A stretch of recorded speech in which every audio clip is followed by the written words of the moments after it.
قسەکردنی زیاتر لەبارەی دەستور و دەستوری عراق گفتوگۆکەین لەگەڵ بەڕێز دکتۆر عەدنان سەڕاج شارەزای بواری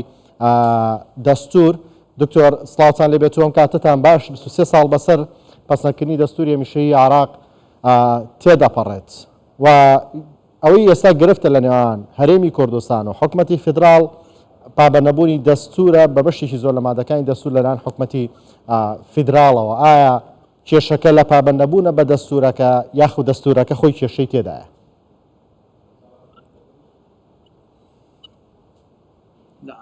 بەڵێ زۆر سوپاس بۆ میێوەنداریە سڵاو ڕێز بۆ ئێوە و بۆ بینەرانی کەناڵەکە تا من پێم وایە کەوا کێشە ڕاستەقینەکە لە خودی دەستوردا نییە. دەستور وەکو ناونیشانێک کۆکەرەوەیەکە یاسایەکی پتەوە کەەوە هەمووان پێوە پابندن کە حکوومەت دوای 2023 پێوە پابند بووە کۆکەرەوەی هەموو بەرگەکان بووە کە عراقم توانیوێتی تێیپەڕێنێت زۆرێک لە ئاستەنگەکان کە پەیوەستن بە دەوڵەت و وێنەی دەسەڵات و ئالوگۆری ئاشتیانەی دەسەڵات و بابەتی هەڵبژاردنەوە کاروباری دیکەش هەمانە هەمویان پەیوەست بوون بە دەستورەوە هەروەها بابەتی ئازادی ڕادەربڕین و کاروباری دیکەشەوە. بەڵام لە واقعدا دەستور بەڕاستی دەستور ناهاوسەنجی نووسراوەتەوە لە نێوان پێکاتەکاندی لە عراقدا ناهاوسەنجی هەیە بە تایبەت دوای ئەوەی کە سونەکان دەنجیان بە پەسەندکردنی دەستوری عراقی نەدا و بایکۆتیان کرد. بەڕاستی نەڕەزایەتی زۆر هەبوو سەبارەت بە هەندێک لە مادەکانی دەستور ئەمەشی کرد کاریگەری کرد لەسەر دەستور بە شێوەیەکی گشتی. بەڕاستی بڕیادرا کە لیژنێک پێبگەندرێ بۆ ئەوەی جارێکی دیکە لە دەستور بنووسێتەوە یاخود هەموار بکرێتەوە. ئەم لیژنەیە کاری کرد کە شێخ هومام حەمودی ساڵی 2005 کاری لەسەر دەکرد، بەڵام گەیشتە ئەنجامێکەوە گوتیان 34 مادە پێویستیان بە گۆڕانکاری و بە هەموارکردەوە یاخود هەڵوەشاندنەوە هەیە بۆیە پرۆسەکە زۆر قروس بوو کە ئەنجام بدرێت کە پێویستی بە دووبارە داڕشتنەوە و ئەنجامدانەوەی هەڵبژاردنیشەیە زۆر باشە. دکتۆر ئەو دەستورێک کوونها عێراقی هەی دەستورێکی پەسەندگیریە ji bo Iraqê niha ya guncaya ev destûr e?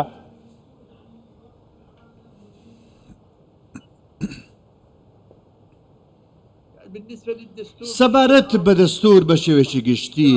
بەڕاستی بابەتەکە بە زۆری نەبوو.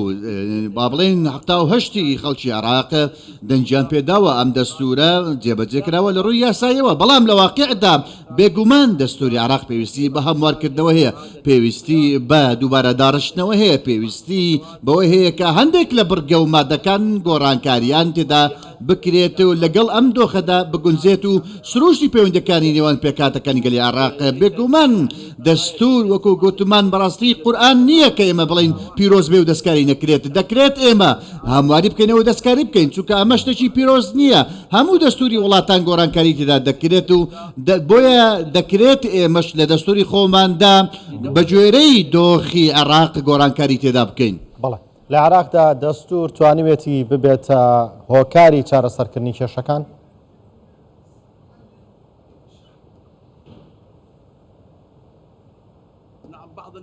بەڵێ بەشێک لە کێشەکان چارەسەری کردوون بە تایبەت لە بابەتی پێکەنانی دەوڵەت. بەڵێ دەستور هۆکاری سەرەکی بووە لە سیاسەکان دەگەڕانەوە بۆ دەستور کاتێکەوە حکوومەتیان پێک دەهێنا ئەوەی کە ڕوویدا لە هەمان کاتدا هەندێک بابەتی دیکەش سەبارەت بە دەستەکان سێ سەرۆکاتیەکان لە هەمان کاتدا دەستور زامنی کاری ئەم سێ سەرۆکاتیەیە، لە هەمان کاتدا ئازادیەکانی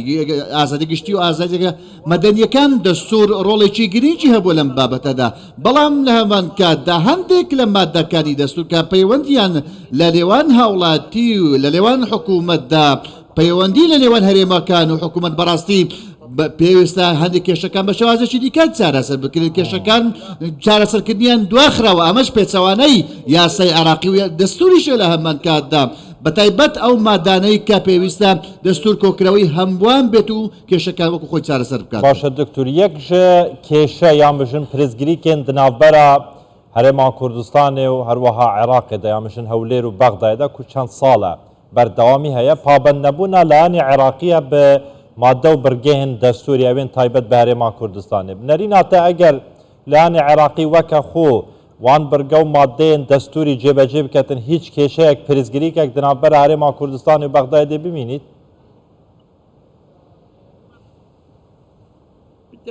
بەدڵنیاییەوە ئەگەر هات و پابندبوون بە دەستور هەبوایە ئەم کێشانە ڕووی نەدەدا بەڕاستی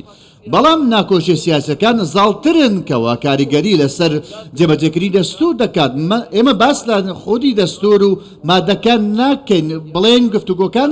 بەڵام ئێمە باس لە پەیوەندی نێوان لایەنە سیاسەت دەکەین لەنێو ئایا پەیوەندیەکان چۆنە سروشتی ئەم پەیوەندیان بەڕاستی جیاواز و بەهۆی چیەوە بەهۆی جیاوازی لە ناکۆچە دەستوریەکان بووە ئەو بۆچوونانەی کە دوای 2023 هاتن زۆر گۆڕانکاری مەسەداتە دوای ساڵ 2023 ئەمە چی دەگەینێ ئەمە ئەوە دەگەینێ کە مادە دەستوریەکان جارێکیان پێویستیان بە دووبارە داڕشتنەوە هەیە دووبارە پێداچوونەوە هەیە لە هەمان کاتدا پابندبوون بە دەستور بەواتای ئەوەیە کە پابندبوونە سەقامجووری هەیە عێراق سەقامجووری بەخۆی نابن و تاوەکو دەستور جێبەجێ نەکرێت بۆیە دەستور ڕوبەڕووی ڕەخنە دەبێتەوە تاوەکو لایەنە سیاسەکان لەم خۆیاندا ناکۆچیان هەبێت بەڵێ میکانیزمەکانی هەموارکردنەوەی دەستور چین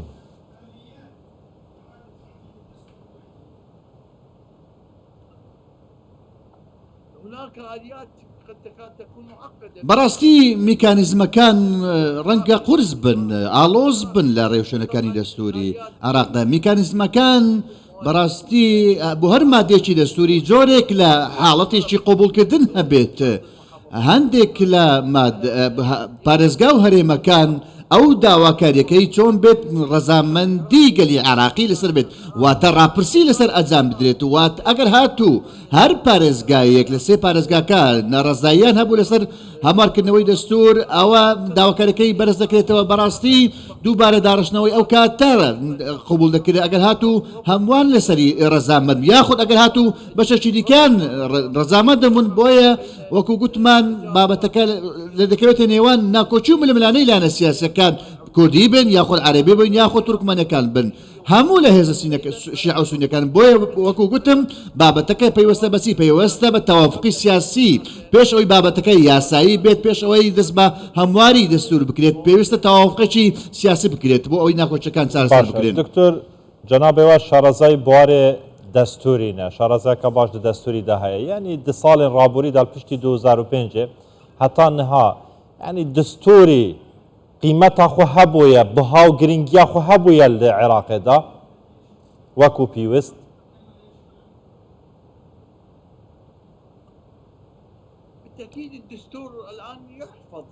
بەڕاستی بێگومان دەستور دەوڵەتی پاراستووە مانەوەی دەوڵەت بەهۆی دەستورەوەی ئێمە دانی پێدادەنین دەستور نەبووایە ئالۆزی سیاسی هەبوو ئالۆزی لە دەسەڵات هەبوو ئالۆزی لە دەوڵەت هەبوو پەیوەندیەکان ئالۆز دەبوو لە نێوان لایەنە سیاسەکە زیاتردا ئالۆزی لە جێبەجێکردنی یاسادا لە ئازادی مەدەنیەکاندا ئازادی تاکەکەشەکاندا چەندین بابەتی دیکەش دەستور بەڕاستی بە شێوەیەکی گشتی زامنی مانەوەی دەوڵەتە مەرجەعی سەرەکیە بۆ پەیوەندیەکان لە نێوان لایەنەکاندا بۆ ئەوەیەوە ئیدارەدانی دەوڵەت بەڵام لە عێراقدا دەستور پێویستی بە تەوافقی سیاسی هەیە جێبەجێکردنەکەی بەواتای ئەوەی دووبارە داڕشتنەوەی مادەکەم یاخود پابەندبوون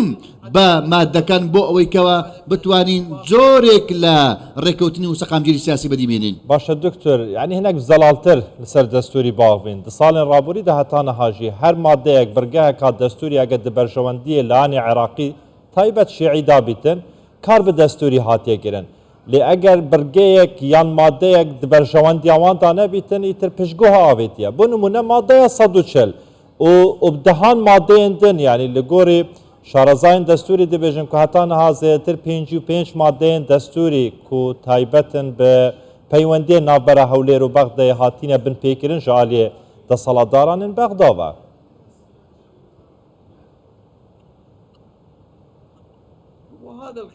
ئەمێ ناکۆچەکەی من مەبەستمە بیڵێم کاتێک قسە لەسەر ناکۆچیە سیاسیەکان دەکەین کاریگەری لەسەر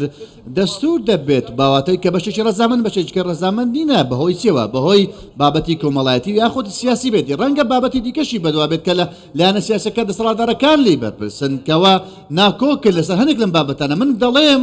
ئەمڕۆ بابەتی ڕەزامەندی و ناڕەزامەندی لەسەر هەندێک لە مادەکانی دەستور تەنانەت